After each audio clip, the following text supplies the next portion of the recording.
Welcome to the Couch Potato Sports Show, your internet radio home for all sports, news, and talk. Join Sonny Clark, the hardest working man in sports radio, and the Eagle Eye, Bill Cerna, and the best co-host anyone could ask for, Cuervo. We cover it all. NFL, NBA, MLB, NHL, as well as indoor football and high school sports. Now, it's time. Here's Sonny Clark. All right, everybody, welcome into the Couch Potato Sports Show. It is me, Sonny Clark, the hardest working man in sports radio, as we are here getting ready for week number 1 of the 2021-22 playoffs for the NFL. And guys, we've got a good ones, 6 of them. We're covering 2 today, as the games are tomorrow afternoon and tomorrow evening. I got to work tomorrow till right up to kickoff, so we'll not be able to check that out and do the show. So we start off tonight. We will also, if I'm not mistaken, and I can take a look and get the answer to what I'm thinking about in just one moment. So we got that. All right. So then we got. It's not going to go forward.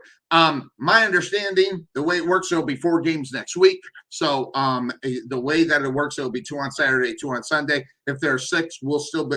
But anyway you look at it, we'll be back next Friday to cover the games that happen on Saturday, and then on Sunday morning or Sunday afternoon, depending on the time of the kickoff. If I'm not mistaken, they're 3 o'clock, so we'll probably kick off at noon. Start our noon kickoff for the Couch Potato Sports Show in the off season, and depending on how the times go for football is when we're going to be on air. We'll keep you apprised of that as well. So that also being said, from what I know, I think Cuervo might be the only one here. Not sure how long we're going to be on because we got games to cover, and there is some news that are out there in the NFL that we are keeping track of, and things that we are going to talk about as far as the NFL is concerned. Got a message here from Cuervo. Yes, and he put it out there, and there's okay, so we did everything. Not sure, like I said, not sure all who's going to show up here today, but things that we're going to be talking about today, some firings that happened this past week. I want to jump onto those because I find it very interesting, some of the things that have happened. So 2 tomorrow, that's right, 2 games tomorrow, 3 games on Sunday and Monday night. And Monday night will go on at about this time again, depending on what time Cuervo goes. We'll cover that game and all the news from the games from Sunday. And then we'll also do that on Sunday. Sunday, we'll look at the 2 games, what happened in those games, and see how it sets up as far as who's going to play who, blah, blah, blah, all that good stuff. We're going to cover all of that stuff as far as that's concerned. So lots of things to get to as far as the NFL and things of that sort. And I'm going to start it off until Cuervo gets here. Because I'm going to tell you, now, let me preface before I'm about ready to get to say what I'm going to say. What has happened a couple of days ago does not surprise me. Just more in the fact that the franchise that is responsible just really is in a state of disarray right now. The Houston Texans have really messed things up. I say that because the Texans did fire David Culley this week. 4-13 as his one game. Guys, I'm going to tell you right now, that football team was lucky. And I mean lucky to win 4 games. And it wouldn't matter if they have Vince Lombardi, Bill Belichick, Bill Parcells, all of them. And they probably might not have won those 4 games even with those guys in there. Now, we can talk about motivation and what coaches do. We can talk about, now, here's a good thing for Culley. Now, I read what Jonathan said. I heard what people said about him as far as defense and everything. I heard all that crap. But when you're putting a guy in a position where he has no chance of winning, You take away supposedly the fourth best quarterback in the NFL, top 5, and Deshaun Watson. And you give him nothing, absolutely nothing. You get him a skeleton crew. What is he supposed to do? How are they supposed to gain interest of pulling the talented players in there? Guys, I'm going to tell you, winning those 4 games was a miracle, and they damn near won 2 more. They damn near won 6. So the simple fact of the matter is, and the question that I have to ask the Houston Texans, what could he have done to keep that job? Now, there's lots of things I can sit here and say, because there's lots of things I don't know. I don't know what was talked about when they hired him. I don't know if what they were trying to say, listen, we need you for 1 year, we're going to let you go. I don't think that was the case, because they bought out his contract for $22 million. Thank God. And good for him, by the way. It was pathetic. 22, take the $20 million and jam it in their ass. I'm telling you right now, this guy had no chance. And, whatever he got paid plus the $22 million, he definitely took him to town. So it's kind of hard to feel sorry for Culley. And I get it because of the money factor. But take the money out, throw the money out the window. I'm sure that he wanted to be recognized as a good coach. I'm sure that's what and this guy had zero chance for that to happen for him. Zero. Good, bad, or indifferent, that's the way the game is working. That's the way the Houston Texans handled their business. Handling your business, you've got to be able to do something that will make you look good. And I don't think the firing of Culley was a good thing for this franchise, because where are they going to be next year? So you're going to put this at the feet of a new coach and see what you can do in free agency to bring in some players and hopefully. So for me, I don't see the need for the firing of Culley, and I think it was a bad thing. And I'm glad they took him for. I'm glad he took him for $22 million. At least that's my understanding. Someone told me that. I didn't have time to look it up, but I'm just going to go with that. $22 million. Damn right. I'm fine with it. But as far as legacy and what he wanted to do as a head coach, I actually feel bad for the dude. This is some garbage. And it's not cool. It's not what you would expect of a coach. And I'm sure he wanted the opportunity next year to try to do something. So as far as the Houston Texans and their stupid mistakes, just stop the stupid mistakes. It's disgusting. And I feel bad for the guy because, the players love this guy. Now, granted, they had the opportunity probably more than probably what they would be, because I don't know if any of these guys are going to end up on an NFL football team next year, whatever the case may be. But that whole situation was there. So I will say this. For what he did, I think you got to give the guy kudos. And Todd, I don't know about the whole situation regarding the front office, and I don't care. I am bad, and I will bash somebody, and I'll bash them when I think they deserve it. But I try to stand up for them when I don't think that it was right. And that's all I ran into when I saw that. Just ticked me off. So that being said, of course, that's the name of the show. Can't see me. It's time to bring on the co-host of this fine program. As we're only going to get for an hour and a half, but that should be enough time for what we're going to do here today. And there he is. Hey. Good to see you, my friend. Good to see you as well. Yeah, at best case scenario, I got 90 minutes. Best Okay, case so scenario. We gotta get him. We gotta get him on out of here at 7:30 my time, so he can do what he needs to do. And but let's start with what I don't know how much of the diatribe you heard of me. He going off, I guess. Just about all of it. Wow. Hey, oh, really? Sonny going off? Big surprise. But there we go. So Cully, head coach, Houston Texans fired. You want to talk about a major scapegoat? But I'm glad the scapegoat got paid. $22 million from what I heard. I don't know if that's right or wrong. That's just what someone told me. So it's hard to feel sorry for him, but I feel sorry for him in a professional way, that he didn't get the opportunity, a real opportunity with a real football team to show what he could possibly do, even though it was a long shot hire in the first place.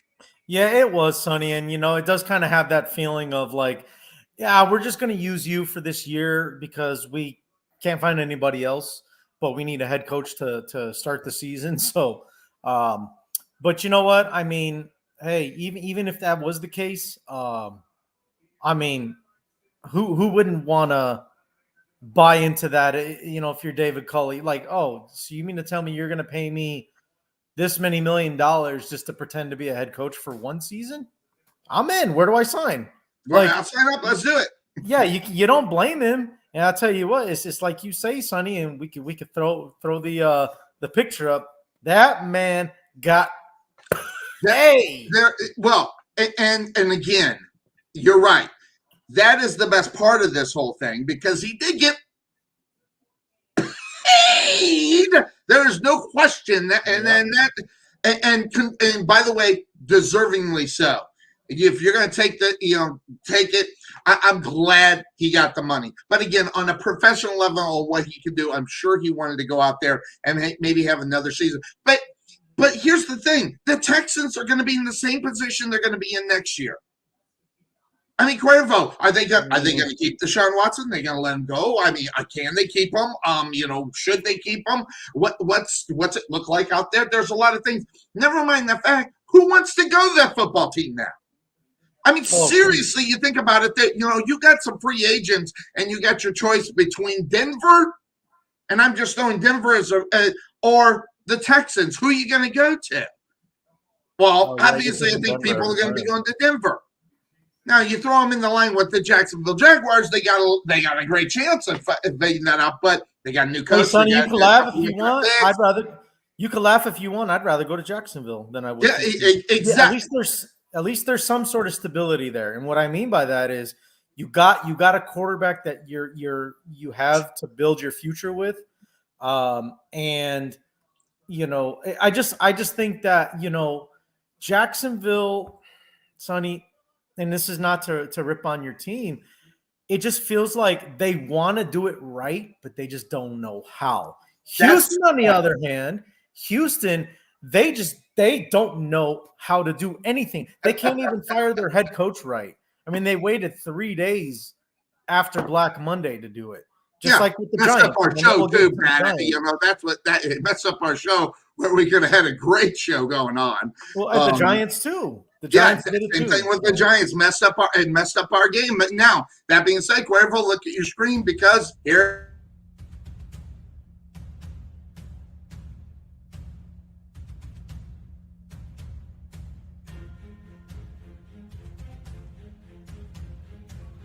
Sonny, you might be on mute. I am. Thank you very much. Let me know next time. A little bit earlier because I'm an idiot. But look at all the teams. I don't think the Raiders are going to get rid of their coach. I think they're going to keep him, and they should. Mm-hmm. There's no need to let that guy go. That guy kept them together and got them into the playoffs. And I don't even care how they got there. That guy right there, if you could give him the Coach of the Year award, I give it to him. But they won't do that because of the games that Gruden coached and everything else. Not enough time. But that guy did a magnificent job to get them to where they are. And now, I don't know if they're going to win in the playoff game. That part we'll talk about, obviously, when we get to that game. But if they win that game, I got news for you. If they change coaches right there, I mean, that whole organization needs to do a total 360 and find somebody else to own that team as well. But I don't know if Mark Davis is that dumb. Do you think Mark Davis is that dumb? If they get the win, do you think that he'll still, if he fires that, I don't know. God, I don't know how you do it. No, I honestly, I don't see him making the same decisions that his dad would make. I see it being ran a little bit different, with a little bit more. I don't know if common sense is the right right word to say, but I think a little more,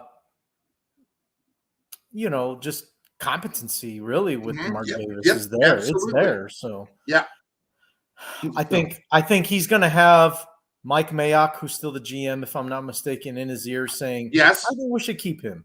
And you know what? It saves the Raiders money just because of whatever they're paying him right now. I mean, he may get nowhere near what they pay a head coach. Yeah, and he may get a little bit of bump in salary, but it's still going to be a bargain, for what they would go out and buy another head coach for. Absolutely. And now, speaking of the Raiders, Cuervo, they're in action on Saturday. So let's just let's just go to that. Yep, let's just go to it. Let's jump into it. And the Raiders making the playoffs was amazing in the first place. Cuervo, make sure you unmute your mic so I can hear you. And the Bengals, I'm here. Raiders and Bengals getting ready to do it here in the first game. I think that's it's the first game, and it's on NBC. Make sure you check it out. Joe Burrow, what has he done? Look at week 2, almost 1,000 yards, 8 touchdowns, no interceptions, and 11 yards per attempt. Those are crazy numbers. Those aren't good numbers. Those are crazy numbers. Those are MVP numbers in reality, but he won't get it. Last 4 games, 11 touchdowns, no interceptions. Listen, when you're playing like this and you're going into the playoffs, you've got that momentum, and you are getting these guys making plays. And I'm going to tell you right now, Cuervo, they had 2 wide receivers with 1,000 yards and one with almost 800 yards. But Joe Burrow, first in the NFL in completions, first for yard attempts. Then obviously those last 2 games had a lot to do with it, but it happened. But here's the thing. He takes a lot of punishment. He takes a lot of hits and unnecessary hits as well. So he's got to learn to get rid of the ball as well a little bit faster. But here's what's coming at him. 10 sacks and 8 of them for losses, okay? Tackles for losses and 23 quarterback hits. He gets to the quarterback, that being Nakahu. And then you've got Crosby as well coming at him with 30 quarterback hits. Tackles for loss 13. That means these guys are getting penetration. Tell you something, Sonny. Burrow in the season, though, 34 touchdowns, 14 interceptions, quarterback rating 108, which is great. 106 is a great number. 108 is even better. So, pass defense against Justin Herbert last week held him down to 6 yards per attempt, as well as only a quarterback rating of 80. It's a little bit different what you're going to get coming at you this week, but you still got to be able to put up those numbers, and they have. 5th in the NFL in yards per attempt, 10 yards, 3rd in the NFL. But on the other side, this is what's coming their way. 81 receptions, for 1,455 yards and 13 touchdowns. Great big numbers that are heading that way. We are talking about the 1,000. Tyler Boyd, here's the 828 and 5 touchdowns on 67 receptions. Oh, but they're not done yet. We forgot about the other 1,000-yard receiver that they got going on. 1,091 yards, 6 touchdowns is T. Higgins. Now, when you got that and you have a tight end, which unfortunately they didn't have any stats for the tight end, or I put him up there, you got that going. Here's coming from the Raiders, though, Josh Jacobs rushing the football. 125 yards in the last 2 games of those last 3.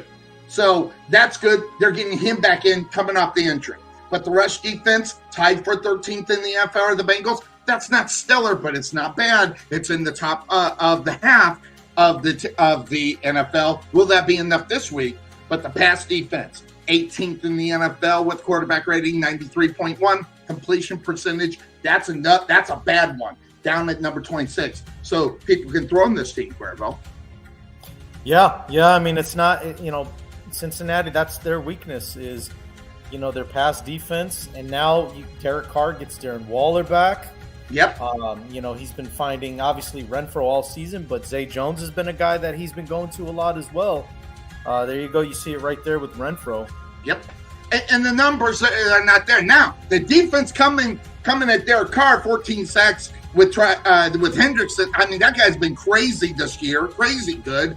And they are also getting penetration as the Raiders are giving up 40 sacks. That's tied for 19th in the NFL. They got to get better than that. So they're going to have to protect him throughout this thing. But I'm going to tell you right now, this is going to be a game that's going to be super bad, and it reminds you of those old-time games, right, Cuervo? And yeah. I love the fact that is there. Now, that being said, of course, that's the name of this show. Let's do this. Let's bring him in since he's here. That's right. We'll bring in Obi here. A little late, fashionably late. We won. I don't know how well. Not fashionably late like Mr. Cuervo usually is. Yeah. Oh, yeah. I was going to say, I don't know about how fashionably late you are, but hey, you are here. Good to see you, my friend, as we are set.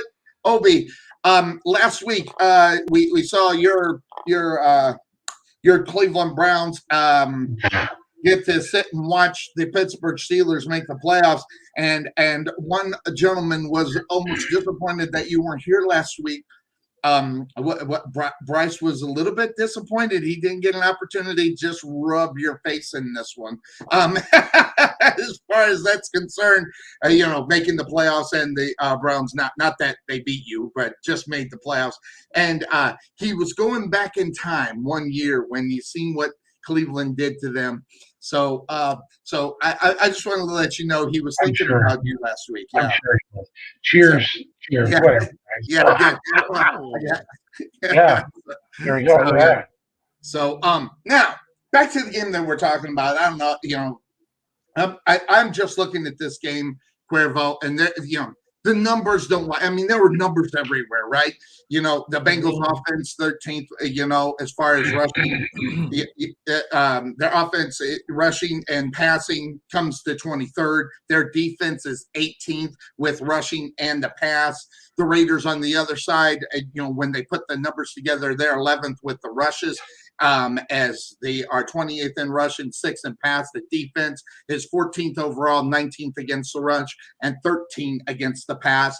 So, we have a game here where the Bengals are favored to win this game. The line is 6 in reality, as far as when I was looking at this. So that number may have changed, but the Bengals have a 6-point advantage right now.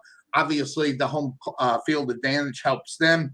But when you're the Raiders, what do you think they're going to have to do, Cuervo, in order to get this victory in Cincinnati? And by the way, playoff spots for these two teams, it's been forever since we've seen them there, really, in reality. So you got a great game brewing up here on Saturday afternoon.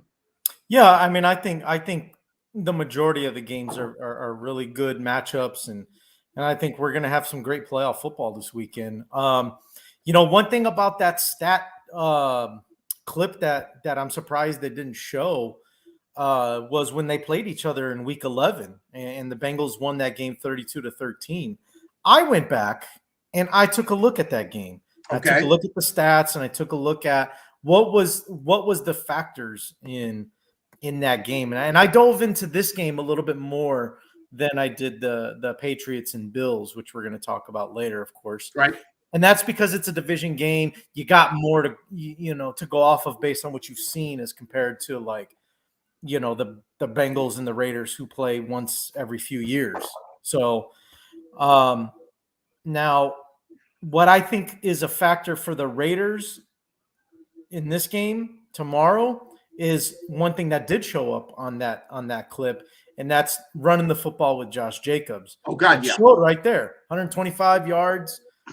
Past couple games, and I think that's what you have to have if you're the Raiders. Now going back to that game in week 11, the key factor, the difference in that game and why it was such a lopsided game was the way that Cincinnati was able to run the ball with Joe Mixon. He had 123 yards and 2 touchdowns. Right. The other thing too was that Cincinnati really owned the ball, time of possession wise in that game. Cincinnati won that 37 minutes to the Raiders 22 and some change. So I think the Raiders have the ability to reverse that tomorrow, especially with how well they're running the football. I think the other thing too is you shut Jamar Chase down, you're shutting that whole Bengals offense down. In the month of December, the Bengals went 3-3. Okay. Now, out of those 3 wins that the Bengals had in December and January, 2 out of those 3 wins, Jamar Chase had over 100 yards receiving. So that right there tells me that, okay, you take Chase out of the mix. Now Burrow, now you've got to force him to look in another place. T. Higgins, he's no slouch, but I don't know that he's going to be a guy that can make big time catches in big time moments like maybe Chase could. Yeah, and then they got the other one, so they have 3 receivers over 3,000 yards. Tyler Boyd. Yeah, Tyler Boyd. So 3 receivers over 3,000 yards. I mean, first of all, that's incredible. So that having been said, when I'm looking at the game, like you said, you take out Jamar Chase. If they were able to do it, they still got some work to do on the other side with the other 2 wide receivers. Never mind, you have to deal with a tight end that might be able to get in there and make some plays.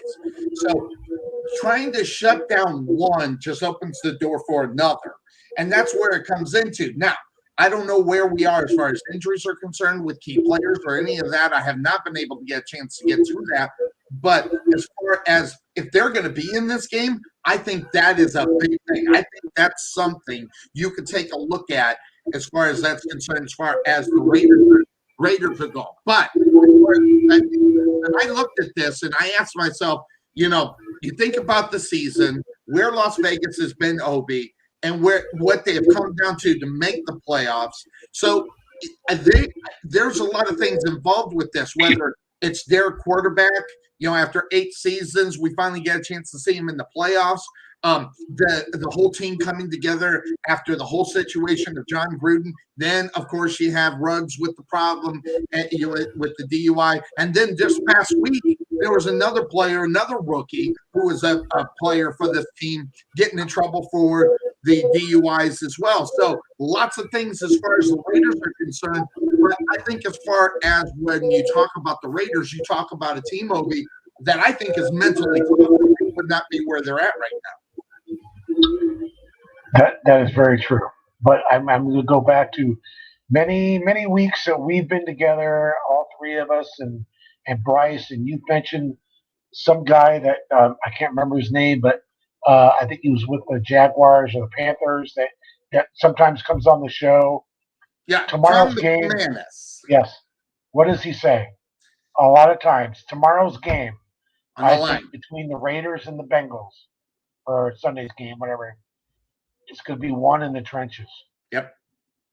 It's going to be about how the Cincinnati Bengals can keep the Raiders defensive line off of Joe Burrow, so Joe Burrow can survey the field, make his check downs if he needs, and are they going to give him a chance to make those big plays?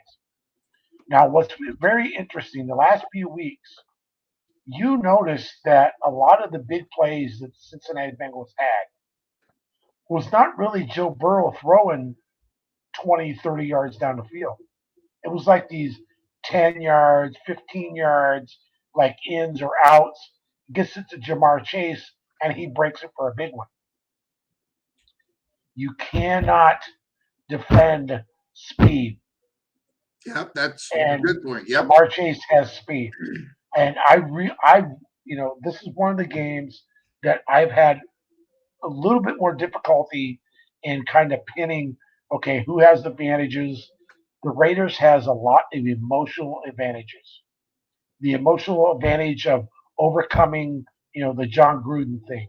The emotional advantages to overcoming, the John Madden death.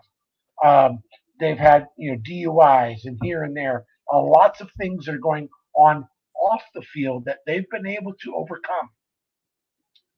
On the field, they've been doing just a little, just enough to win ball games that they weren't supposed to win. Right. Now, going into this weekend's game, a lot of people are saying the Raiders are supposed to win this game, Yes. and that's kind of scary for me because the Mhm. Raiders are supposed to win the game or Right. lose the game. So, do you pick the Raiders? Do you pick the Bengals? I honestly have not decided what I'm going to do. I love Joe Burrow. No, not doing the quarter, not yet. I love Joe Burrow. That kid has got some moxie. Yes. That kid is going to be a superstar as But long as he can have Jamar Chase and Joe Mixon in the backfield and Mhm. some of the other receivers that he has. I think he could be a superstar. yeah, I'm having a tough time with it, and I'm going to tell you the reason why I'm having a tough time looking at the Bengals is because the Raiders not only beat them, Cuervo, they dominated them. It's, the middle of November when they got together. I think they beat them like it was 32-14 or something like that. They kicked their Yeah. ass all over the football field, and that's unsettling when you look at this game. But now, if I'm not mistaken, that was in Vegas. So the Bengals get an opportunity to get this game. Give me a second, here at guys. home. Sorry. Say again. Give him a second. He's got to take care of his dog. Oh, we got to take care of the pups. Okay, so we'll do that. We'll take care of the pups and move this around. But when I was thinking about this, I was looking at the whole thing, Obi, and that's the thing that stood out to me in reality was what they are going to do. Okay, that's different from I think it was November 20th, November 15th, or whatever it was. Just this past month, they got to figure out what they got to do different against the Raiders because the Raiders were still going through what they are now. One thing I didn't even think about as far as the Raiders. I mean, granted, they had the coach, then they have Ruggs, then they have another guy who gets a DUI, and the fact when John Madden and the legacy that was left behind. There, what that you can say whatever you want about the new player, and believe me, I rip young new players. But I'm going to tell you right now, you don't walk into a Raider locker room without feeling the ghost of John Madden, and that was before he passed away. And then now you got it going on now. So there's a lot of, like you said, there's a lot of emotions going into this game that makes it a little bit different in reality as far as the setup. For this game. So Cuervo, emotions. Yeah, I don't know how much you heard of it, but John Madden, the ghost of John Madden is still there for the Raiders. Thinking about that going into so I know emotion plays a lot in this game. I think, and I'm going to go back to your Chicago Bears when your guy, you got the jersey, by the way, Brian Urlacher came back after his pants loss, and we were all, let's take Urlacher and take the Bears. He's going to be there. Wasn't there in that game. And I remember that specifically because I expected Urlacher to go off, and he didn't. And we picked the Bears when we probably shouldn't have because we went with emotion. How much of an emotion do you think in reality, Cuervo, do you think is going to be a part of this game for the Raiders? Well, I mean, I think for even on both sides, I think there's a lot of emotion. I mean, you think about even the situation with Joe Burrow last year. I mean, he goes down to a torn ACL. Yes. And now he comes back this year, first full season in the NFL. And what does he do? He takes his team to the playoffs. Right. I mean, comeback player of the year right there. That's a great sign. Yep. So, I think there's emotion on both sides. Obviously, there's more attention on what's going on with the Raiders just because there's been so much of it. But I think there's emotion on both ends. Not a lot of people picked Cincinnati to even sniff the playoffs, let alone have a winning season. So never mind winning the division since 2015 was the last time that they won the division. Right. Andy Dalton was the quarterback. Jeez. Yeah, exactly. And the kings of the one and dones. Whenever they did make it, they never got out of the first round. So there's something that the Cincinnati Bengals are going to have to change in reality. you're going to have to change the fact. And just let you know, Obi, I'm going to mute you. There's something with what you're saying. What the hell is going on? I don't know, but I'm going to mute you just for a moment. And then because I'm going to bring you in just a second. But hold on. But okay, okay, yeah, I think I'm not sure if I did or he did. But here's the thing: when you got a team that you got to shake what history is, right? I mean, you got to go in what what the history is. That's yet another piece of things that the Cincinnati Bengals are going to have to handle.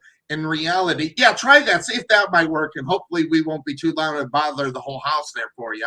And it says I can't unmute you since you did it, so unmute yourself. But not too bad. I don't think we're gonna have that problem. So I'm gonna say that. I mean, Obi, you watched the Bengals. You watched the AFC North. In reality, you've seen what happened with the Bengals when they were running and making the playoffs. How this game right here. To shake the ghosts of Bengals past, you got to get a win here so you can get into the second round for the first time in 20 years? I mean, because I can't remember last time they made it to the second longer round. Than that, Sonny? Has it been? Because I can't even remember last time they made it to the second round. It was when they had Boomer, right? No, Boomer Assassin, yeah. Oh, Boomer, going back to Boomer. Damn, that's a long time ago. So. How do you think? Okay, so I'm going to ask you first, Obi. Do you think that the Cincinnati Bengals shake the ghost of the Bengals past, get their first playoff victory at home against a Raider team that's going in? That, let's be honest, guys, they have nothing to lose. No one expected them to be there, and they have nothing to lose. And those are some of the more dangerous teams in the NFL.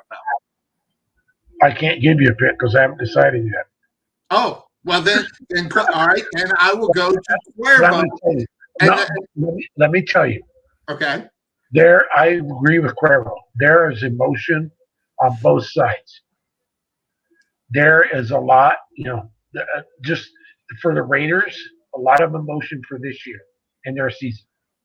For the Bengals, a lot of emotion over the years, right?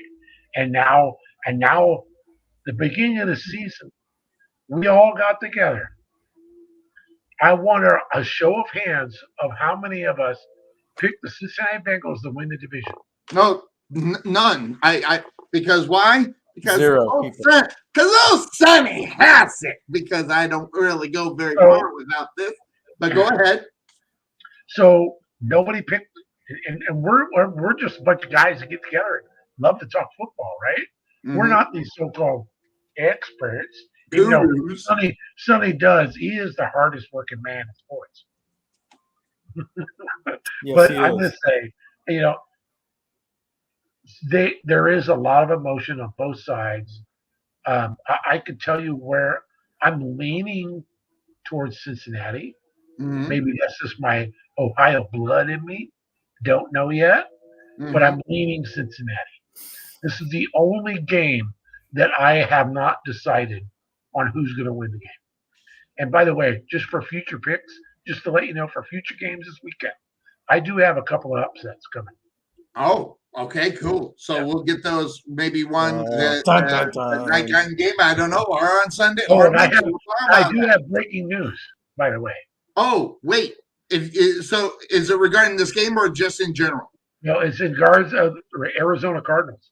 All right, well, if it's breaking news, let's do it. Let's do it. Breaking news coming from Obi. I didn't know about it, but he's in Arizona, and he says it's from Arizona. What's going on from Arizona? I listened to a lot of sports talk radio this week. Oh, I feel sorry for you. You're in Arizona, the worst sports talk. I know some of it could be nationally, because there's been a couple of national media people has been leaking it. But I'm going to tell you right here, right now, there's a certain person that's been on the injured list for quite a bit this season for the Cardinals that will play Monday night. Nope. J.J. Watt. J.J. Watt. Yep. Oh, J.J. Watts. Well, he is going to play.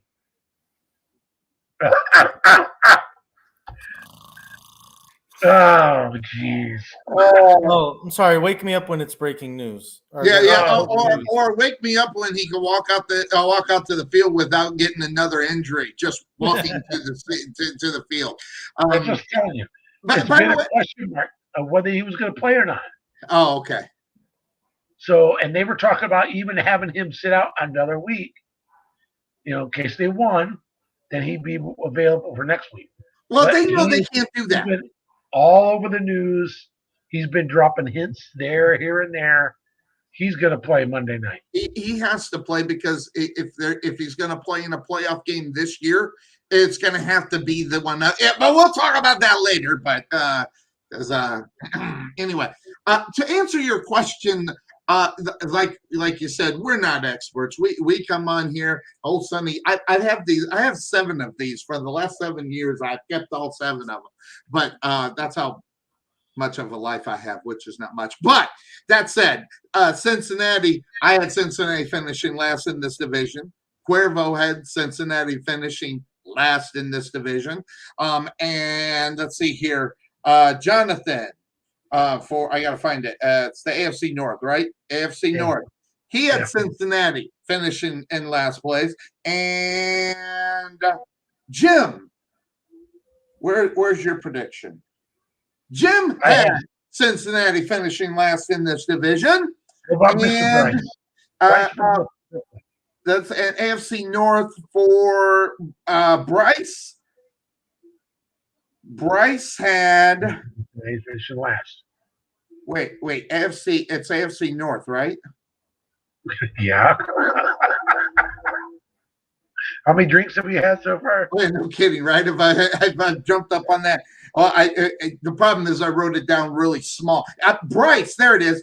Bryce had Cincinnati in last place, and Jonathan had Cincinnati. No one picked this team to be out of the cellar to be where they're at. So there's the answer to your questions. Yeah, we were right here, but no one expected. Listen, when you have a guy that's, first of all, a rookie coming off an injury and coming back and didn't play all that great when the time that he was in there, to expect him to do what he did this year, if you said that you saw that coming, you're just a homer, because the fact of the matter is you don't expect a guy coming off a rookie, coming back and walking in and winning the AFC North, the toughest division in football. You just didn't see Cuervo.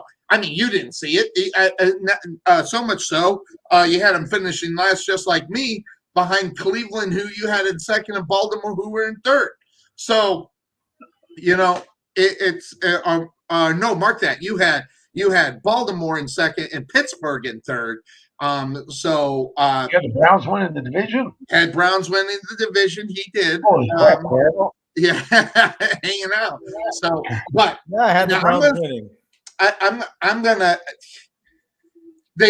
Cincinnati has been breaking everything that their history has been doing for them. Whether it's a bad coach, bad player, good signing, and the guy doesn't show up or whatever, they've broken all of it. Why not go for it? I've got Cincinnati winning this game, and more on the fact, like you said, Jim, and Cuervo both said this. If you take out one guy, they still got everybody else that you still got to figure out how to get in there.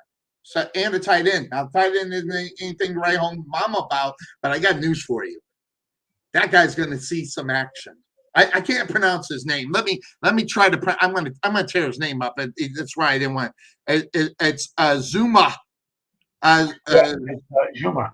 Yeah. Zuma. Yeah, TJ Zuma. That guy's going to be a big part of this game, because why?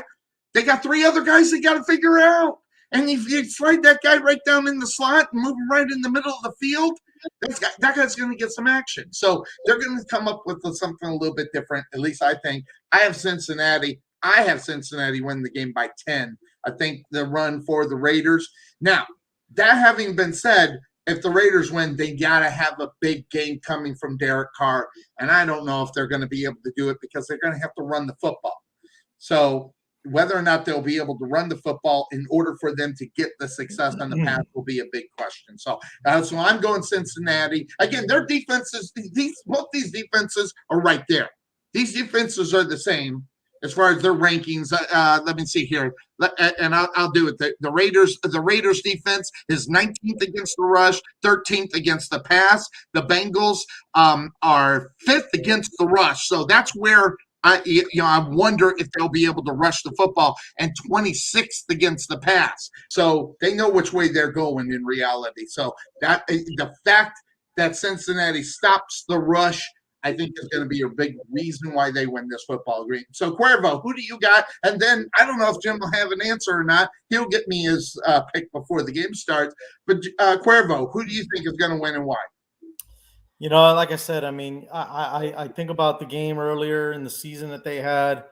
But I think what I looked into more too is how these teams have been playing lately. Yes. And because of what I've seen from what I've seen on paper and from watching the damn game. Watch the damn game. I don't know if it's going to sway Obi one way or the other, but guys, my pick is. Yeah. I know which way. Sorry, who was that, Boomer? Yeah.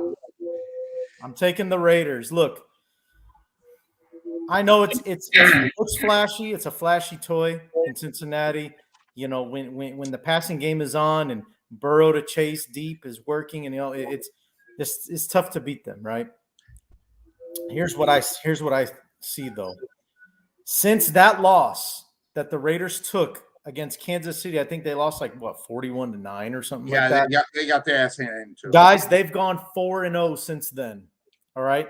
Momentum. Now they've beaten a couple of slouches, but they ended the season beating Indianapolis, who we thought could be a playoff team. Sonny, what did you think about the Colts this year? What were you saying about the Colts for the year?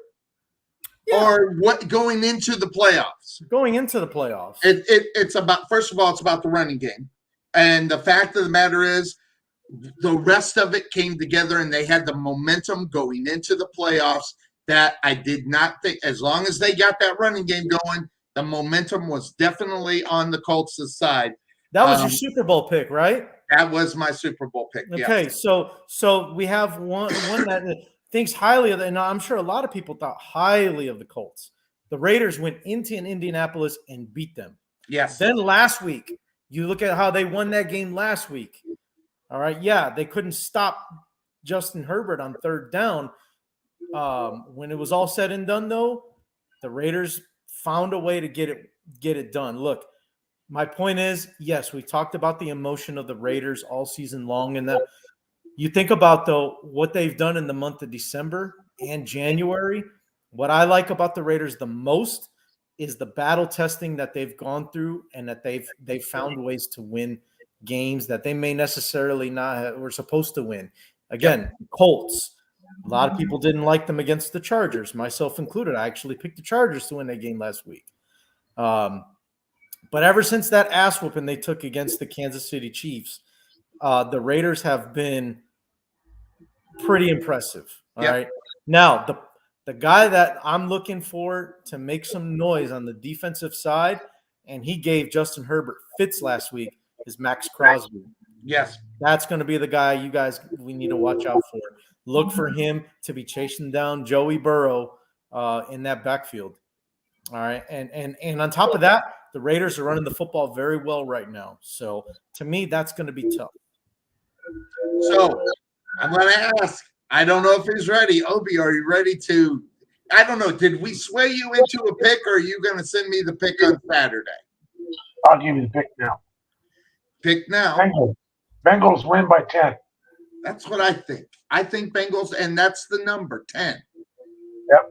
I think that I think it is, but what do I know? I mean, obviously, I finished second to last in the Pick'em game this year, so what the hell do I know? But at least we're on record more so than everybody else. Not on record, but that's just the way it works. Now, that being said, because I only got Cuervo for a little bit more, so I don't want to lose him. He's going to go to the movies with his lady. What are you going to see, Cuervo? The new Scream movie. Oh, I've heard a lot of people talking about that. Yeah. Mm-hmm. Yeah. So I couldn't get past the first one. So that how many people did? Scary Movie was better. Yeah, the funny parodies. Yeah, the parody was better. So, all right, very good. All right, so that being said, let's get to the next game that's happening on Saturday, and it's this one right here. The New England Patriots coming on out to take on the Buffalo Bills. Now, we talked about the Buffalo Bills being the next big thing. Tom Brady and the Patriots. Oh, wait, never mind. Yeah, the next big thing in this division. But here it is, Josh Allen last week. How about 314 yards, 3 touchdowns, quarterback rating 104. Listen, good stuff that's headed his way, and had a good game. Mac Jones, not so much, with 2 interceptions and 145 yards and a quarterback rating of only 31.4. So is Mac good or is he not, Cuervo? I don't know. Is he a good quarterback?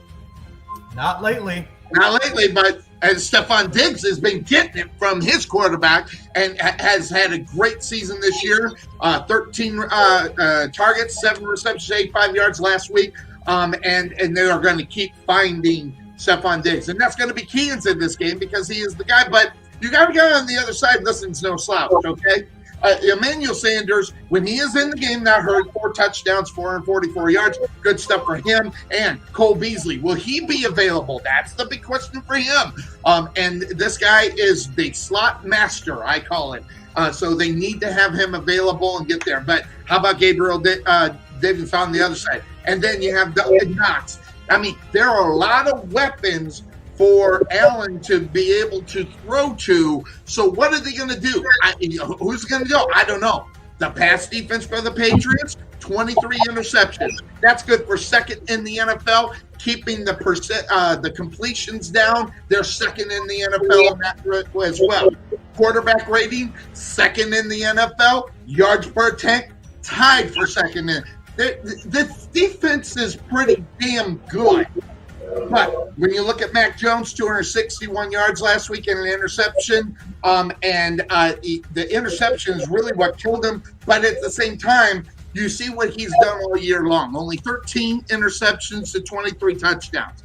Now, granted, a lot of those interceptions come in the last 6 weeks, so he has to straighten that up. But Myers, 866 yards, 2 touchdowns, 85 receptions. That's coming there. But here comes Buffalo defense against the pass, first in the NFL, first against completion percentage. Okay, so the defense is a monster coming their way. So they only allow 220 yards passing 3 times this year. So you got 2 big defenses going up against each other.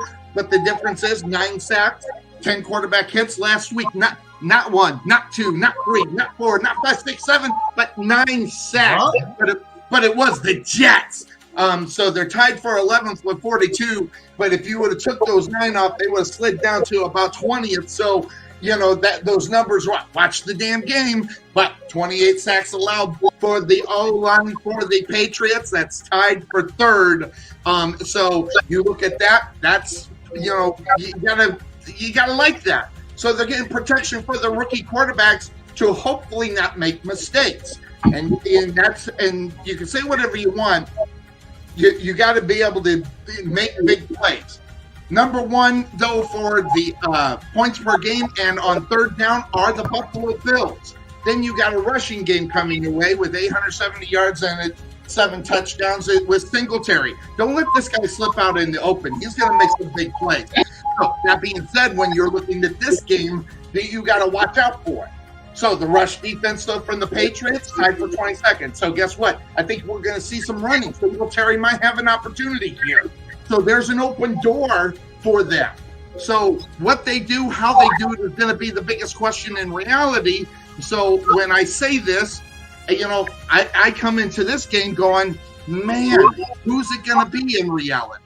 Is it going to be Buffalo, or are we going to see New England, as he normally is, doing what they do? And let me hit the button. I'll get us back in here. So, and Cuervo's away. So that being said, I know you've been looking at this one. You might be the biggest Patriot hater I know in reality, because you can't stand the Patriots. I don't know if that was because of the team or if it was just Tom Brady, but I don't know. Have you let up on your Patriot hate?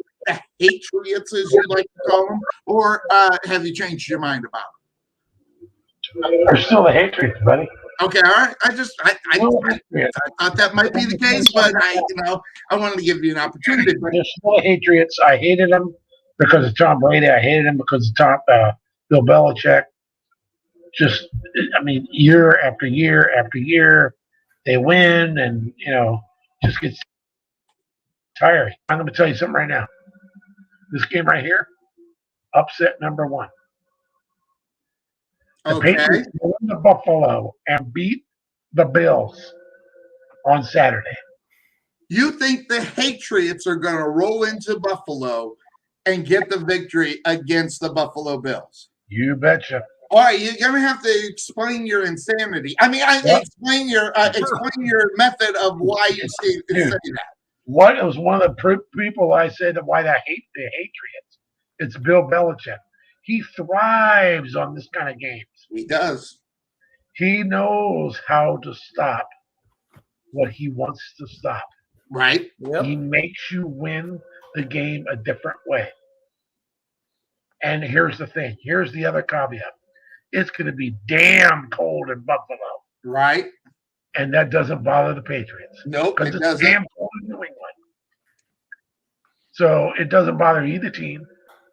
But for some reason, some way, somehow, the Patriots are able to grind out, and I say grind out, I mean on the ground, a little bit more consistent ground game and a little bit more consistent defense wins this game for the Patriots.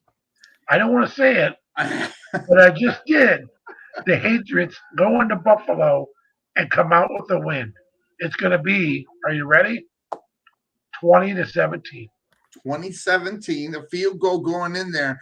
But, I get what you're saying because what they did last time, Bill Belichick said, well, you can't stop the run, so try.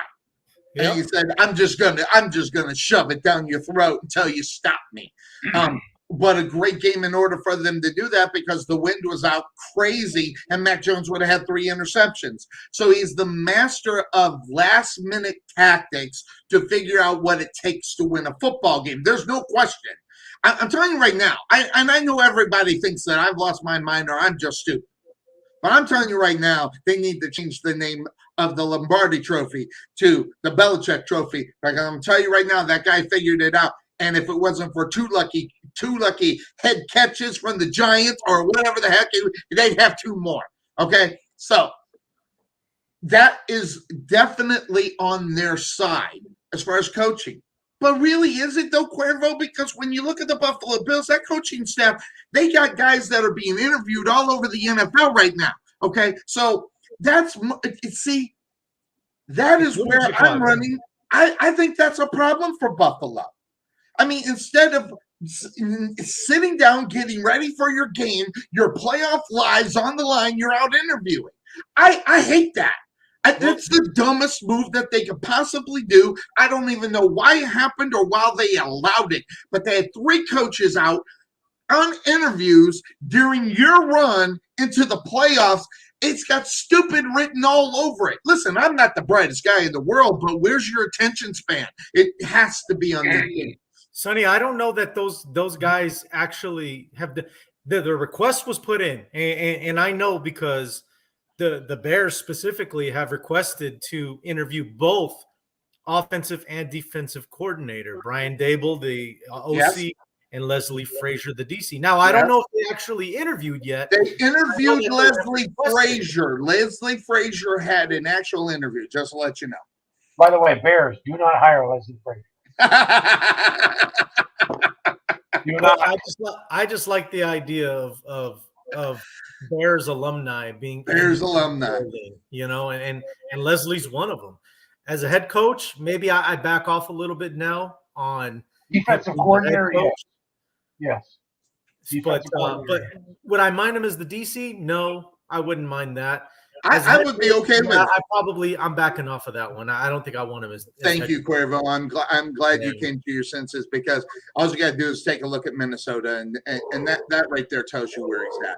Now, when he put his mind to it, look at that defense in Buffalo right now. It's one of the best in the NFL. That's all he's covered. It's all he's controlling. He's He's not controlling the whole damn team, so he's going to be right back. But I think that's something biggest too.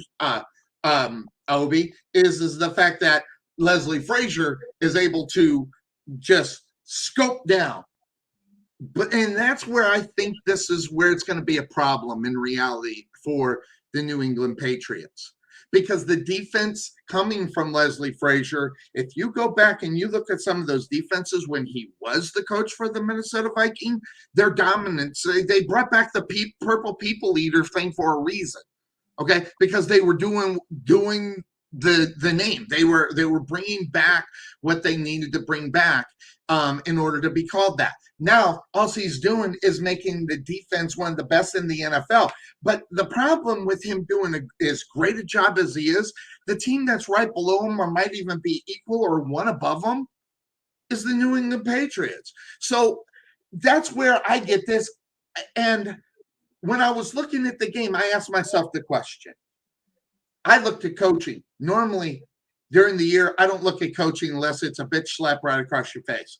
This coach is just going to out-coach this guy.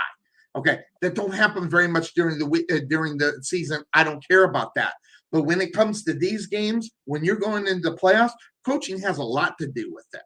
So you got one of the best coaches. You got the defense is playing out of their mind for both sides. What is the one thing that's really not intact in this whole thing? And I asked my boss, I go through there. Oh, look at the defense. It's really good. The special teams, they're right there. What is the one difference? A rookie quarterback. Regardless if it's Belichick, regardless if Belichick puts him in a position to where he knows his game better than the rookie and puts him in a position to play, he's still a rookie quarterback. He is still a rookie quarterback in the playoffs. He's still a rookie quarterback going up against the dominant defense. And then if they do, and I don't think they will, let me just, I'm going to back that up. Okay, I don't think they will in reality have to, back up the idea that you can't let a rookie lose your game for you. Okay? And that's where coaching comes involved. But the coaching staff on the other side is not all that bad either. So I think you get the little bit of advantage with the coaching, but the fact that you got a rookie quarterback, those defense and I don't know do you know what the weather's going to be tomorrow? Yes. It's supposed to be clear, and the high at kickoff, 7 degrees. 7.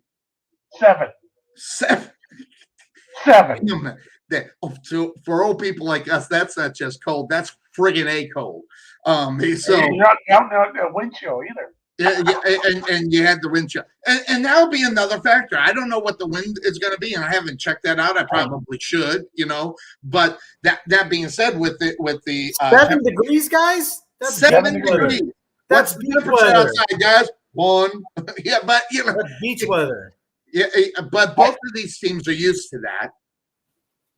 Sonny, I want to tell you something. What you were just talking about, rookie quarterback, all this stuff.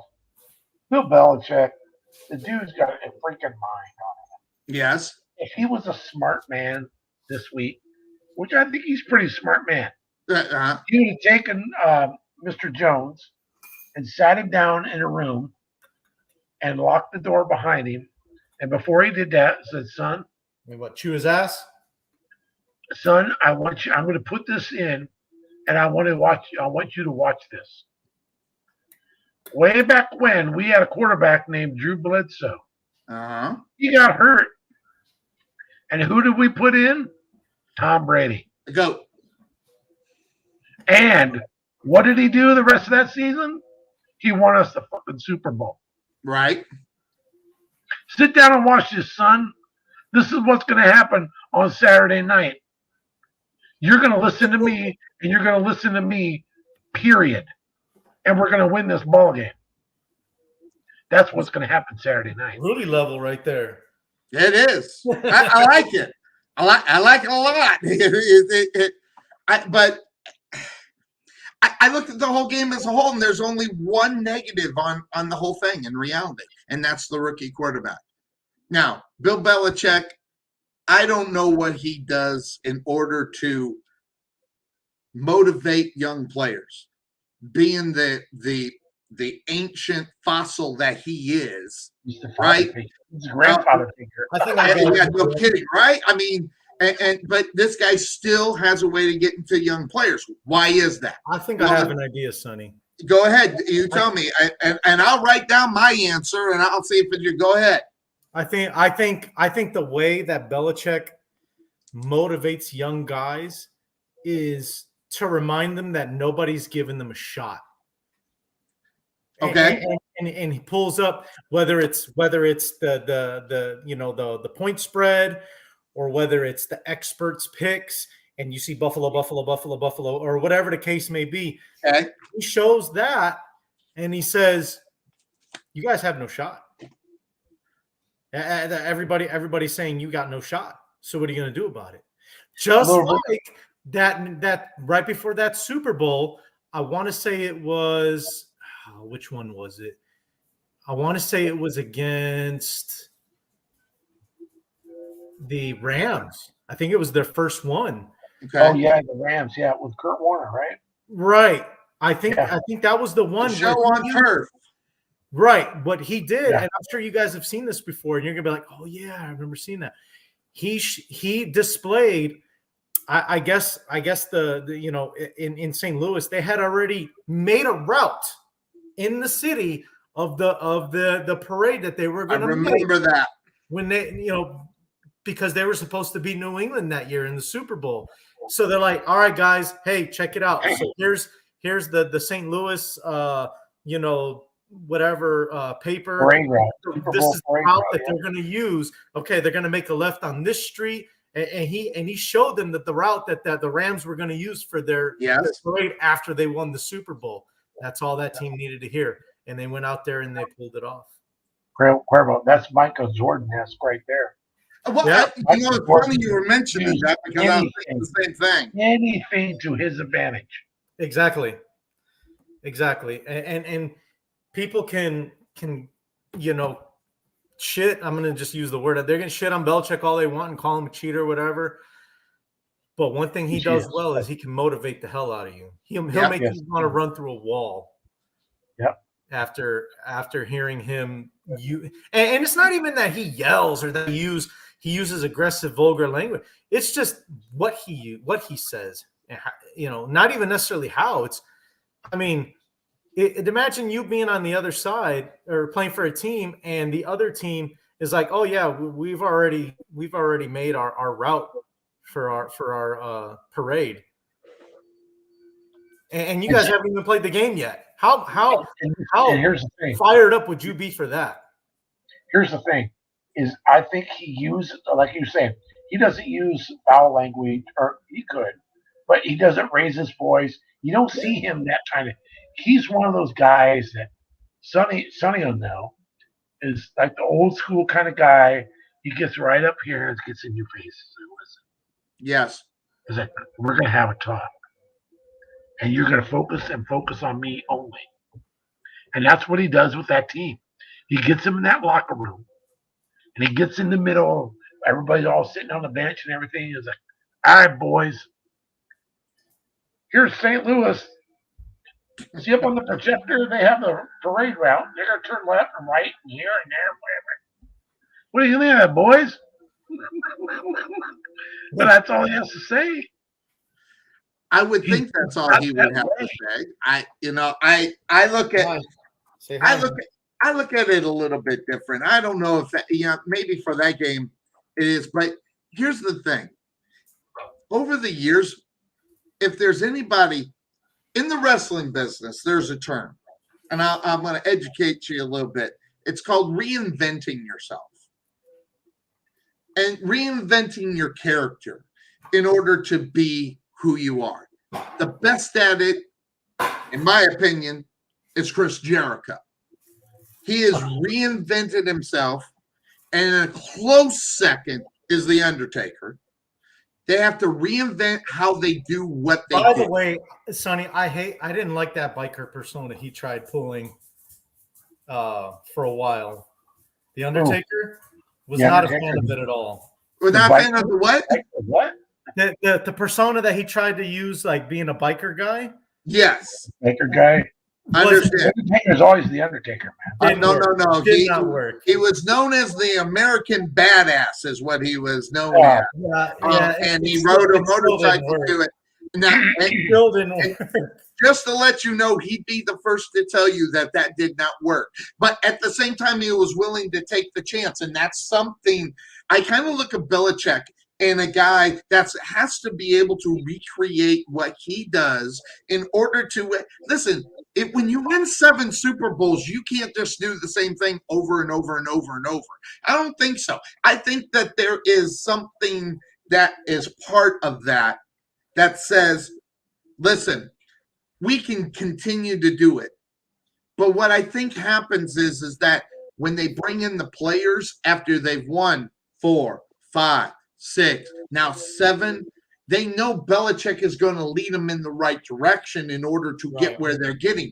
You don't have rookie quarterbacks taking you to the playoffs. And if and when you do, they don't do anything. In this case, I think it's different. I think Mac Jones will limit his mistakes in this game because why? Bill Belichick isn't going to allow him to do that. He's going to put him in a position, call the plays that makes him do what he does best. You're not going to see that ball go downfield. You're not going to see it outside of 15 yards from the line of scrimmage. And that won't happen. And that's and I honestly think that's what's going to make the predictability of who Mac Jones is right now as a rookie quarterback is that when he goes downfield, he makes mistakes. That means they're going to bring him in. And I think that's where Buffalo is going to have the advantage to kind of know, because of if it was any other quarterback in the NFL, I think he would be able to manipulate any defense to do what they want him to do. Now, if they run the ball 45 times like they did against them in order to beat them because of the wind and everything, that's a totally different story. And the reason why it's a different story is that I looked at the weather forecast. There's no wind, so Mac Jones is going to have to throw the football. So that means they're going to have to. I think they're going to have. Oh, I had something pop up in front of me. I was like, "Whoa, what happened?" I think they're going to have to run the football, and I think they're going to have to run it more than what they really expected in reality. And I think that's going to be the thing that's going to come back and do it, because if we get a sighting of Mac Jones throwing an interception early, this game could be over as soon as the ball leaves his hand. And then Belichick is going to have to get to him and try to get that to wipe out of his head. And he's a rookie, and rookies, that's a tough thing to do, especially during game, I would think. Now, that's just my opinion on it. But at the same time, I'm going to tell you right now, this is going to be a good game, because when you look on the other side, Cuervo, that defensive coach over there with you, Mr. Leslie Frazier, and then you have the head coach. Listen, that's a good coaching staff over there. And again, I don't talk about coaches during week 1 through 17 very often, but in the playoffs, it is a big part of the game. You got your offense, you got your defense, you got the special teams, then you got coaching. And I think they're equally matched in reality coming into this one. So, Cuervo, New England, Buffalo Bills, who do you have and why? Look, I think that Monday night game when New England threw the ball, 3 times in the whole game, I think that game was a gimmick. That game was not a reflection at all of how these teams match up. I agree. I just think that New England just, like you said, they really took a flyer and took a chance on something that, only Belichick would even try to attempt to pull off, and they pulled it off. And so you remember the second game, nowhere near that. And if I'm not mistaken, I believe Buffalo won that game. They did win that game. Yeah, they won that game. So with all that said, I think in reality that was more of what you should expect, in tomorrow's game. So, Right. guys, I'm circling the wagons. He I is. like the Buffalo Bills. I like the Bills to win. I like Buffalo too. And talking about everything, rookie quarterback, I'm just not going to go with it. Just as much I don't trust rookie doing anything, but then you add on the fact that it's the quarterback. Now, I'll just put it out there. If New England finds a way to win this football game, if anybody is ever going to doubt what the Patriots are going to do in the playoffs, I think they'd be silly. Because even though you're going to go up against some good football teams, you're going up against the number 2 team in this conference. And if you knock off the number two team in this conference, I think you've done something.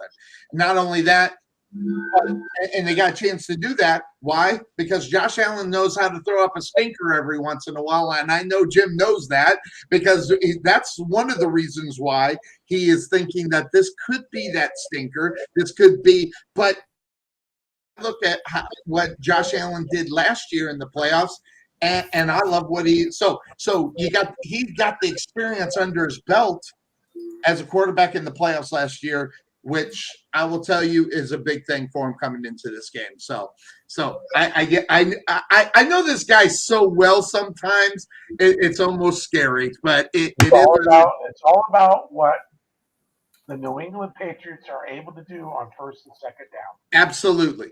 If they're able to get positive yards and make it 3rd and 4, 3rd and 3, things like that, opens up the playbook a little bit more to where you're putting Mac Jones into positive situations. Hey, Mac, go back, throw the ball. We're going to roll you out. It's not really a run-pass option, but it kind of is. Yes. And you don't see anything? Run the ball. Yep. Run the ball for the first down. All right, Cuervo, I know that you need to go. I see you're cooking up something so you don't spend so much money at the cinema, which is very smart. Yeah. You're doing the Sonny Clark. I'm just so cheap. I'm not going to do it. And I love you for it. It makes me feel like I'm not lost my mind. So, dude, I have to say, my God, the freaking guns on you, man. Oh God! Well, come on. Listen, he's a jarhead. He's not. He may be maybe. You're 5'10", Cuervo. Between 5'9", 5'10". 5'9". So he's not the tallest. I might be just a little bit taller than he is.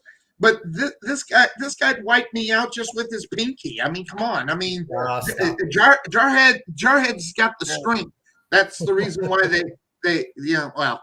I'll go into that later. I know there are many jokes about that, so we'll just leave that alone. We love our military here, regardless what branch. Well, can I add one more thing though? Absolutely. One thing I forgot to mention about my 2 picks. If you noticed, what is the one thing that the Bengals and the Patriots have in common, which is why I didn't pick those teams? Young quarterbacks. Young, yes. Also, rookie quarterbacks when it comes to the playoffs. Yes. Joe Burrow never started a playoff game. Mac Jones never started a playoff game. I don't trust those guys. How about this? Who has the more momentum going into those games? And that's the other thing too. I'm normally with you, Cuervo. I'm normally with you, but I've never seen a guy the first time he's going into the playoffs, going through the last 3 weeks of the season, just playing like he's the next Super Bowl god. So, momentum has a lot to do with it. I agree. Normally I agree with you, but when you have 3 guys with, over 3,000 yards in receptions catching the football for you, okay, that's impressive, at least to me. That's freaking impressive. That's a guy that knows how to scan the field. My number 1's block, number 2's block. Let's go back. Number 1, okay, he's still there. Then I'll go to number 3. But number 1's usually open, that being Jamar Chase. But he's able to see the field so much better than any other guy going into the playoffs the first time than I've seen in years. Well, it wouldn't surprise me, guys. This is probably the last thing before I got to head out. Would not surprise me, and this is another reason I pick the teams with the experienced quarterbacks. Right. It would not surprise me if it comes down to possession for New England and for Cincinnati, and those guys, it just comes with the experience of being a playoff quarterback, and they make a mistake, they make a wrong read, something, and they make a costly turnover, and then that's it. And that's all she wrote, and that seals the deal for the other teams. And so that's why I just don't. Next year, though, New England and Cincinnati, if they're back in the playoffs next year, I would definitely consider a lot more to take those teams to win. So it's especially, also just to let you know, Cuervo, if the Raiders win that game, okay, you're going to see me around. And I'll look just like this, right? This is total BS. Yeah, I'll be just like that because I want to pick the Raiders. I just don't think it's going to happen for them. So I understand. Yeah, I'm gonna be Bulldog Briscoe all over this place. So, it is what it is. But so Cuervo, be good. Enjoy the movie. Get your wife. He's only going to see a scary movie, so his wife will hang off on all three movies. That's all he's doing. But the theater sells some of that. Great move. Sounds like a Sonny Clark. Cuervo, be good. We'll see you Saturday morning at the regular time because there's 3 games starting at noon. You guys going to be on for a while? I'll jump on Facebook. Oh yeah. Well, I there's a couple other things I'm going to hop up and I want to get Jim's opinion on. So okay. Yeah, I'll be on the comments. All right. Yeah. So I'm not going to be too long. But I hear something. Not too long. And I got a Saturday morning at U-Haul. Believe me, I need to go to bed. I need all the sleep I can get. All right, guys. Be good. Good to see you, my man. So that's the fine co-host of this program, joining us here on the Couch Potato Sports Show. And, that being said, we got the games out of the way. And we got 3 games on Sunday. I might make a decision if we'll do all 4. I don't know. I think I want to do a Monday show so we can review what happens on Sunday, on Monday, and then get to the one game. It'll just all depend on my mood and my no life. I'll just do a show kind of thing just because I want to. But that being said, I want to go to this one. I want to go back and I'll make sure I don't mute my microphone. Take a look at the screen right now there, Obi. It's going to come. This is what you're looking at. Head coaching. Now, again, I don't think the Raiders are going to make a coaching change, but you got Joe Judge, Culley, gone this week. And then Black Monday, Brian Flores, Matt Nagy, and Zimmer. Then no one talking about Nick Fangio getting fired. Great timing for the firing. And then during the season, Urban Meyer and John Gruden. Okay, and so there are lots of openings. Now I'm just going to ask you: the Raiders, do they make the move and bring in a head coach, or do you think they even look for one, or are they actively looking for one? And it's going to have to be a great big name in order to do. It's got to be a John Gruden kind of guy, I would think, and I don't know if those guys are even available. It's going to depend on what happens tomorrow. Tomorrow, so we got. Oh yeah, Leslie Frazier. If the Raiders win, it's the interim head coach's job automatically. Right, I would think so. It's that dude's. In fact, I'm gonna go right here. It should be his job now. I agree. Fully 100% agree with you. Together, when there was chaos. Yes. We all know about chaos, right? Yeah. It makes everybody head spin and all this other stuff. He brought that team together. Absolutely. He brought that team to, hey, we're going to fight through this John Gruden thing. We're going to fight through this, DUI, killing somebody thingy. John Madden passed away. I'm going to pull you through this. That dude has earned the job. Earned. No matter. Earned. And the fact that they would even, and I'll even put this out there. The fact that the Pillsbury Doughboy, I'm sorry. If Mike Davis is even thinking about bringing the new head coach into this football, I know I'm smarter than that son. That's right. I am, because I wouldn't get rid of him. Because why? Because this guy built a culture. In reality, forget the fact they won football teams, Obi. This guy built a culture of, listen, we have adversities we got to get through, but we still got to go out and win a football game. Now, we might not win them all, but we're going to go out there and do it. But I'm going to tell you straight out that is the worst thing in the world. Yes. There's no question in reality. And if they go with the new coach, that's your IQ, buddy. 0. Exactly where it would be. And listen, there's sometimes you gotta manage the ship. You gotta know what's coming. But here, after the John Gruden deal and after the DUI, hell, they just had another DUI this last week. Guess what? They're going into the playoffs. They're going to be able to manage that situation. I don't know if that kid's going to be there. I doubt it. I don't know. I don't know if he's even invited on the team. I haven't even checked it out. But they had another DUI after they won that football game. Why anybody drinks on that team, I'd be shocked. But, you can't put it past a rookie which is exactly what it was, who was a rookie. You and I we were young once. We were young once, and by the way, we weren't so young once too, when we were being stupid. So, With that being said, that's a total different story. God, I remember. I'm going to tell you what. I'm going to see if you can remember this. When we played softball together, which, by the way, I look back in my life and I look at some of the funnest times I ever had was playing softball. But I don't know how many times I woke up, because we played Friday night, right? Friday nights is when we played. Friday nights in Phoenix.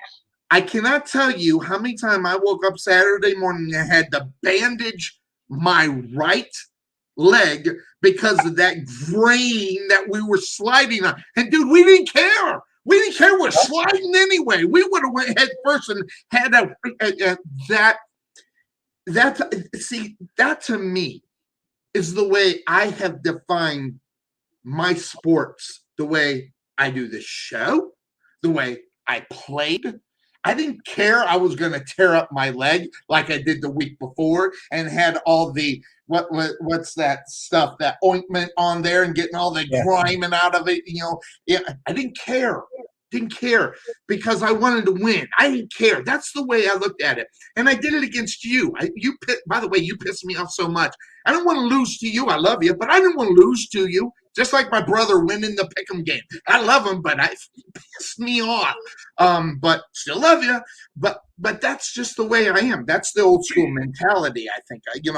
And you even said it. Jordan would find any stupid reason to beat you. Yeah. Okay.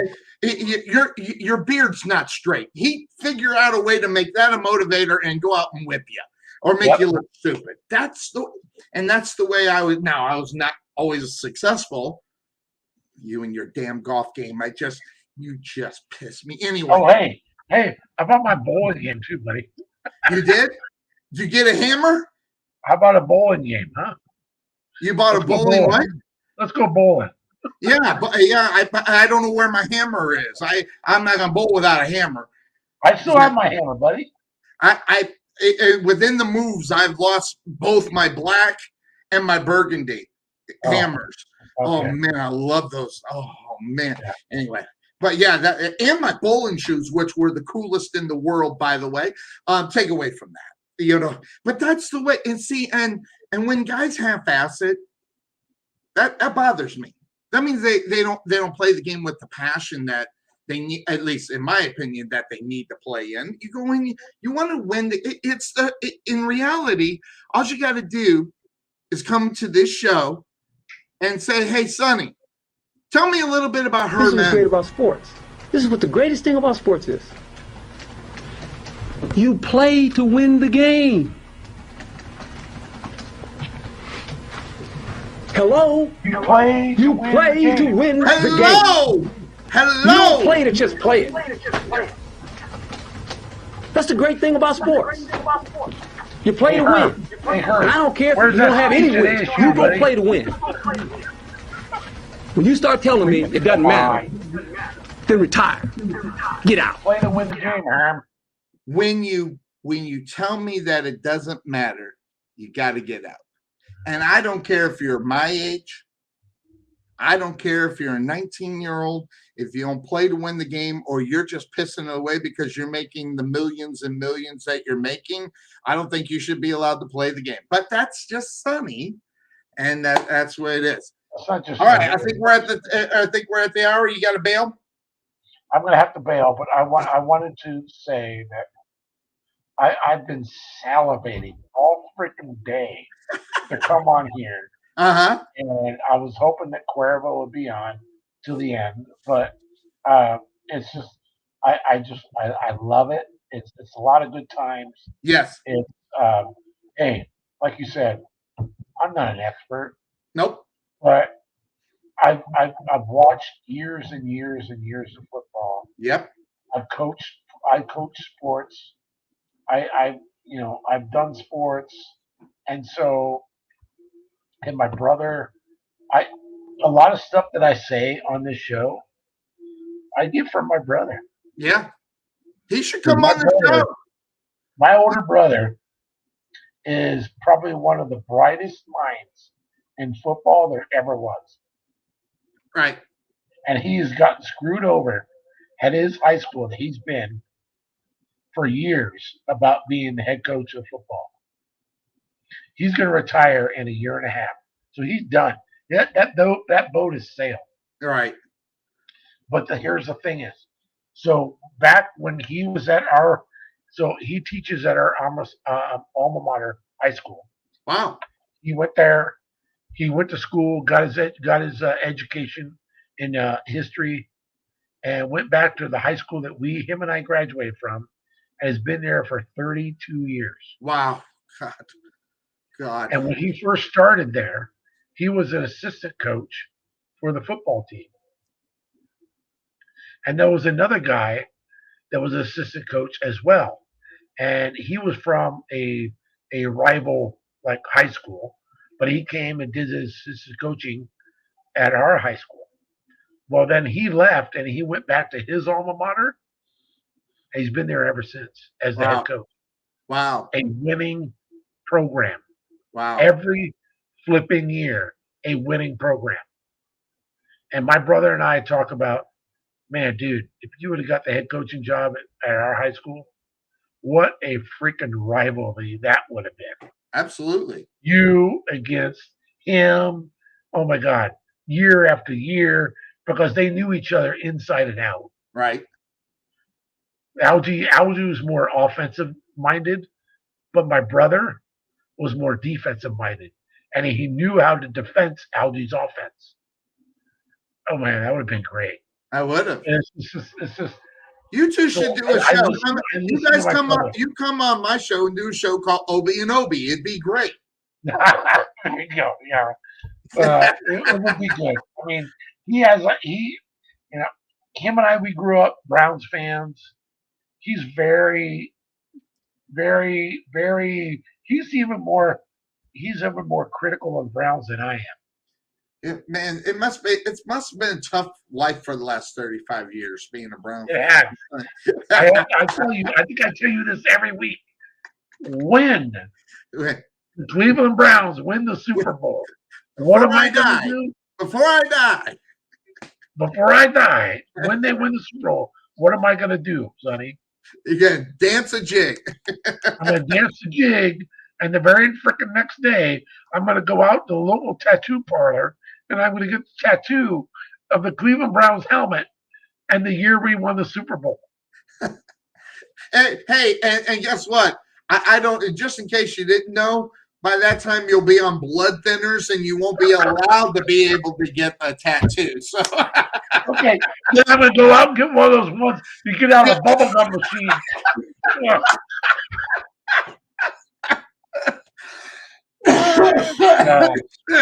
Anyway, hey, by the way, I'm glad we were able to get you this year a lot. I'm glad, by the way, guys, that didn't know, this is the original, co-host of the show before he got a life, a job and everything. A wife who she is the boss. Listen, when I met her, I knew she was the boss. So that wasn't. I just try to find a way to not get in trouble, because I tell all my friends, even after we kind of lost touch for a while, even my friends afterwards, I had every white go, that son of a bitch, Sonny Clark. I mean, well, and at the time, Chris, because I got the Sonny Clark about 15 years ago. But anyway, I have had every wife call me a son of a bitch. Because way, in her mind, you're still crazy, Chris. Yes, that's right. Hey, and you want to know what? That's what keeps me young. Because my wife, we were talking about it, she goes, "How long are you going to do the show?" I said, "I guess until my final breath." I mean, I don't. This is what I live for, and I love doing this. And again, we have about 5,000 people that watch this show. All right, I call it a cult following. What? We have over like 5. I know 5,000 that actually watch this show. On a regular basis. They don't watch religiously, but they'll go, "Hey, that's right, Sonny's on. Let's watch him for a while." So we have about 5,000 cult following people. And listen, if it was for only 5, I would care less anyway. I'd still get up on the show, and do it anyway. So. But hey, by the way, when you're coming out, Super Bowl I fly in on the 10th, February 10th. Yeah. And we should get together the Saturday before the Super Bowl. All right. The wifey wants to you're off of work, I assume. Yep. Or Friday night if that works better for your schedule. Yeah, we'll see. But the wifey wants to see you. Okay. And she wants to know if your wife is coming too. No, my wife will not be coming. Right. She is a trainer at Delta Airlines, and believe me, if anybody needs a job, Delta Airlines, I'm telling you, a reservation agent, get out there, get a job. Not only that, free.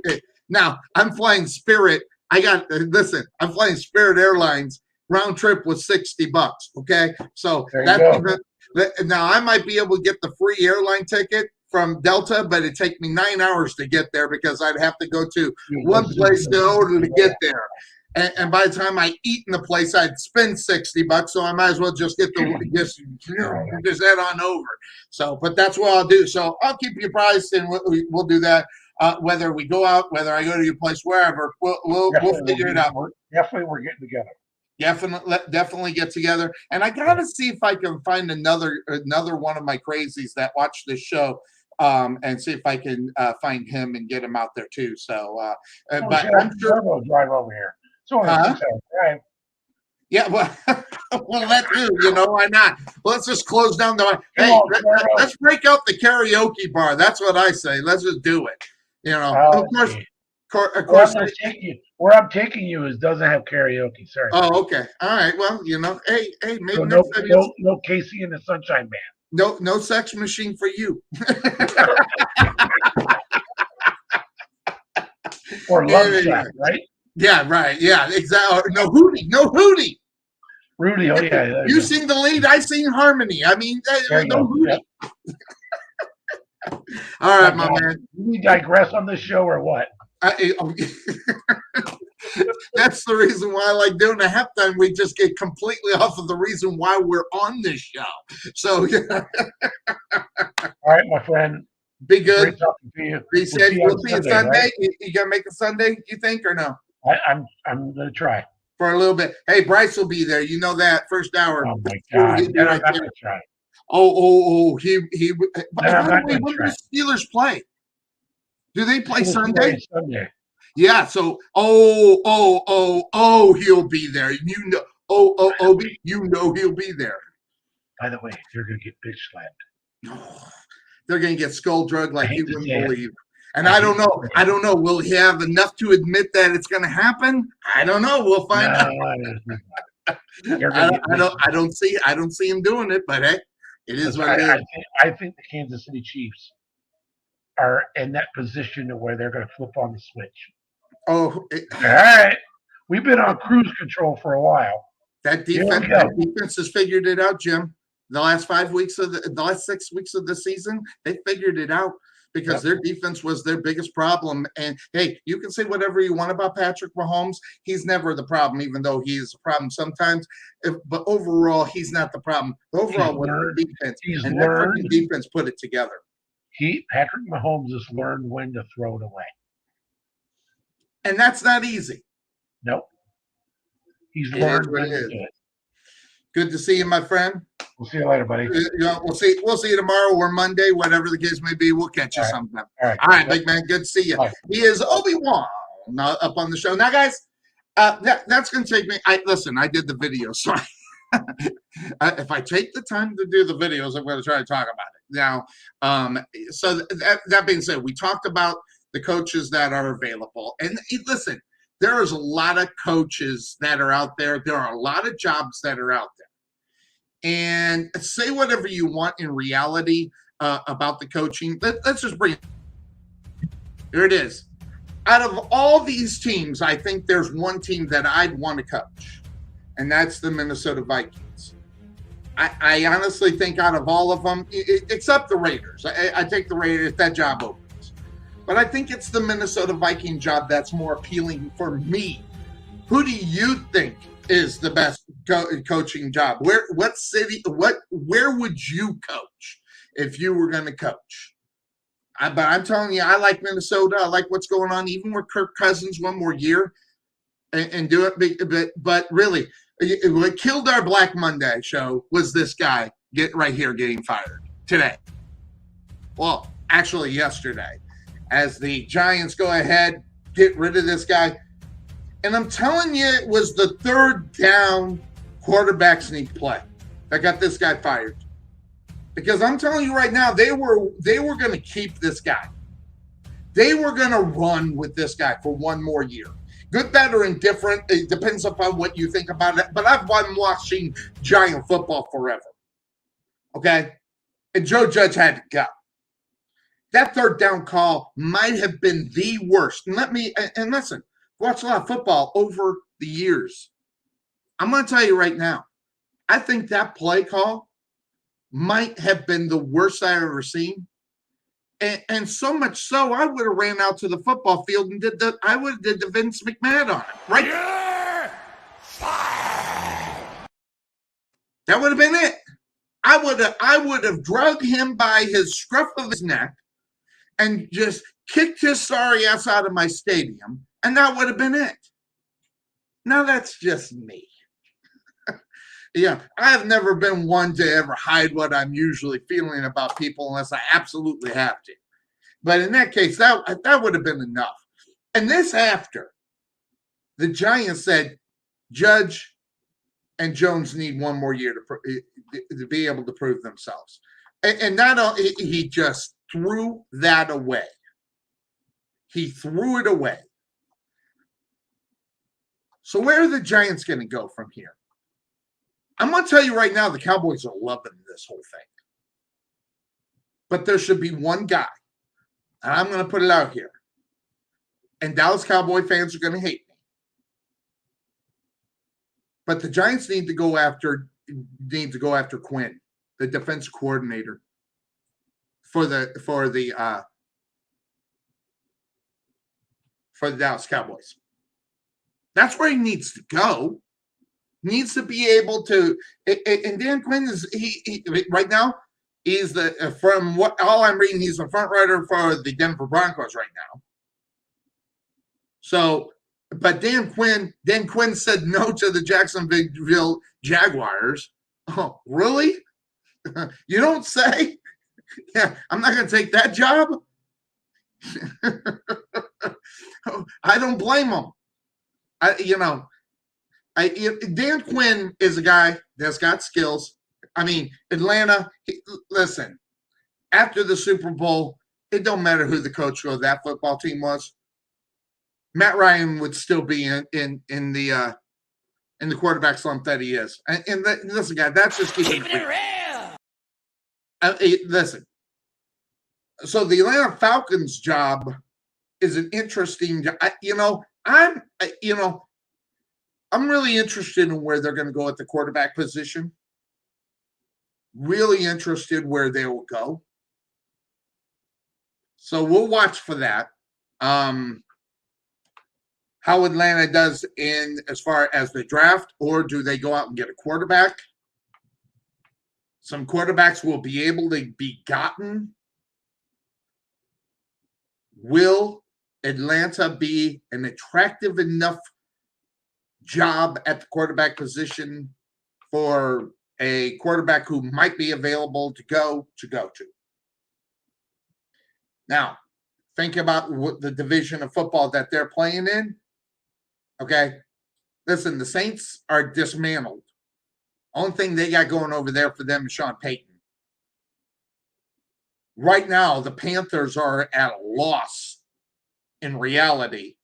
And the Saints, or Tampa Bay, is who Tampa Bay is. I don't know if we're going to get the same Tampa Bay next year. So Atlanta is a team, they could be that wild card if they get the right personnel for that football team, and that obviously being quarterback.